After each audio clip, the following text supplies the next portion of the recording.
Hello everyone, welcomes you all in online class of other senior secondary school. So हमारी chapter reading चल रही थी। Lesson number 9 है सामाजिक एवं राजनीतिक जीवन बुक का शहरी क्षेत्र में आजीविका। सो जिस बच्चे ने पहले प्रीवियस वीडियो नहीं देखी है वो प्रीवियस वीडियो देखे सो दैट आगे का चैप्टर आपको ईजिली क्लियर हो सके। ओके, सो हमारी यहाँ से रीडिंग आज हमने स्टार्ट करनी है बाज़ार में। सो इस चैप्टर में हमने पढ़ा क्या था कि जो शहर के लोग हैं वो कैसे अपनी आजीविका को कमाते हैं। ठीक है, सो लेट्स गेट स्टार्ट। बाज़ार में जब हम बाज़ार पहुँचे तो दुकानें अभी खुलनी ही स्टार्ट हुई थी। तो हमने इससे प्रीवियस चैप्टर में देखा था कि जो गांव के लोग हैं वो अपनी आजीविकाएं कैसे कमाते हैं। अब हम शहर के लोगों के बारे में पढ़ रहे हैं। तो इसमें एक लड़की है जो कि सुबह सुबह मार्केट जा रही है, और जब वो मार्केट जा रही है तो वो बहुत चीज़ें देख रही है कि कुछ लोग क्या कर रहे हैं, पटरी पर दुकान लगा के बैठे हैं। ठीक है, पटरी के साइड में, रेलवे ट्रैक के साइड में। ठीक है, वो क्या कर रहे हैं। लेकिन त्यौहार के कारण वहाँ बहुत भीड़ हो चुकी थी। वहाँ मिठाई, खिलौने, कपड़े, चप्पल, बर्तन, बिजली के सामान इत्यादि की दुकानों की कतार थी। अब जैसे कि आपको भी पता है कि जब भी कोई फेस्टिवल होता है तो हमारे भी मार्केट्स में क्या होता है, बहुत ज़्यादा रश होता है। ठीक है ना। एक कोने में दांतों के डॉक्टर का क्लिनिक था। मेरी मुसेरी बहन ने उनसे पहले से ही समय ले रखा था। समय का मतलब क्या होता है कि उन्हें डॉक्टर के पास जाना था और इस चीज़ की अपॉइंटमेंट उसने पहले ही ली हुई थी। हम वहाँ पहले पहुँच गए जिससे हमारी बारी न चली जाए। हमें थोड़ी देर एक कमरे में इंतज़ार करना पड़ा। डॉक्टर ने उसके दांतों का परीक्षण किया और दांत का छेद भरवाने के लिए अगले दिन आने को कहा। वह बहुत डर गई थी क्योंकि उसने सोचा कि एक तो अपना दांत खराब होने दिया और ऊपर से इतना दर्द भी सहन करना पड़ रहा है। डॉक्टर के यहाँ से हम सिले हुए कपड़ों के शोरूम पर गई क्योंकि मैं कुछ सिले सिलाए कपड़े भी खरीदना चाहती थी। इस शोरूम की 3 मंजिलें थी और हर मंजिल पर अलग तरीके के कपड़े थे। हम तीसरी मंजिल पर पहुंची जहां लड़कियों के कपड़े रखे हुए थे।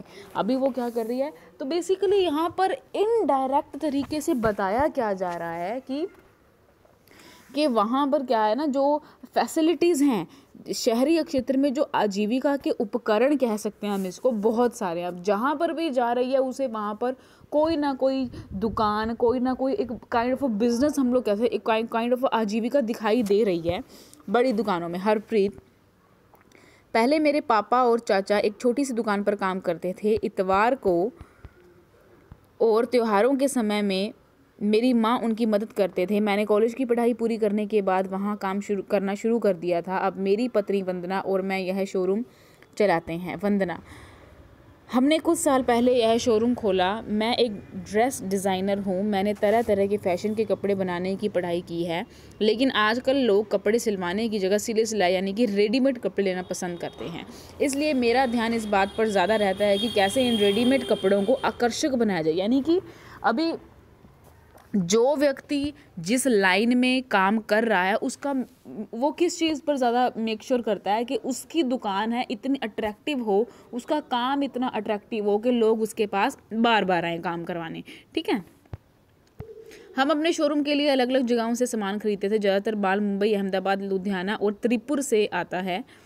कुछ सामान दिल्ली के पास के शहरों जैसे गुड़गांव और नोएडा से भी आता है। कुछ कपड़े हम विदेश से भी मंगवाते हैं। इस शोरूम को सही रूप से चलाने के लिए हमें कई चीज़ें करनी पड़ती है। अब ऑब्वियसली अगर मान लीजिए फॉर एग्जांपल मेरा एक शोरूम है और मैं वहाँ मेरे शोरूम में सिर्फ एक दिल्ली से ही लाया हुआ सामान रखूँगी, तो वहाँ पर जो अलग अलग वैरायटीज़ के अलग अलग जगहों से लोग आते हैं तो उन्हें सिर्फ दिल्ली का ही सामान वहाँ फैसिलिटेट करवाया जाएगा। तो क्या अगर मान लीजिए किसी ग्राहक की चॉइस अलग होगी तो वो मेरी दुकान से सामान लेना पसंद नहीं करेगा। तो इसलिए वो क्या करते हैं, हर जगह से, हर सिटी से, अलग अलग सिटी से अपने शोरूम में सामान रखते हैं सो दैट वहाँ से कोई ग्राहक खाली ना जा सके। हम विभिन्न अखबारों में, सिनेमा हॉल में, टेलीविज़न व रेडियो चैनल पर विज्ञापन देते हैं। अभी तो यह शोरूम किराए पर है, पर हम इसे जल्द ही खरीद लेंगे। जब से यह बाज़ार आसपास रहने वाले लोगों के लिए मुख्य बाज़ार बन गया है, तब से हमारा व्यापार बहुत बढ़ गया है। हमने एक कार खरीद ली है और पास की सोसाइटी में एक फ्लैट भी ले लिया है। यानी कि उनका जो काम है वो इतना अच्छा चल रहा है, उनकी जो मेहनत है इतना रंग ला रही है कि उनके पास आज अपनी कार और क्या है, फ्लैट है। हरप्रीत और वंदना की तरह कई लोग जिनके पास शहर के बाज़ारों में अपनी दुकानें हैं, ये दुकानें छोटी बड़ी हैं और लोग अलग अलग चीज़ें बेचते हैं। ज़्यादातर व्यापारी अपनी दुकान या व्यापार खुद संभालते हैं, यानी कि खुद अपना काम करते हैं। कोई भी किसी को के लिए एक मोहताजी नहीं कर रहा कि कोई आए और हमारा काम संभाले, लेकिन वे खुद कई लोगों को मैनेजर या सहायक की तरह नौकरी पर रखते हैं। ऑब्वियसली अगर फॉर एग्जांपल मेरा एक शोरूम है तो ये नहीं है कि मुझे शोरूम में सिर्फ मैं ही काम करूँगी, मुझे आगे और भी लोग चाहिए जो कस्टमर को हैंडल करने के लिए। ये पक्की दुकानें होती हैं जिनके पास नगर निगम से व्यापार करने के लिए लाइसेंस होता है। नगर निगम यह निश्चित करता है कि सप्ताह में कौन से दिन बाजार बंद रहेगा। उदाहरण के लिए इस बाजार में दुकानें बुधवार को बंद रहती हैं। फॉर एग्जांपल हमारे यहाँ संडे के दिन मार्केट बंद होती है, ठीक है। तो वैसे ही हर जगह के अलग रूल्स होते हैं। फ़ॉरेन में मंडे के दिन बंद होती है, ठीक है। कुछ फ़ॉरेन कंट्रीज़ ऐसी हैं जहाँ मंडे के दिन बंद रहती हैं, ठीक है।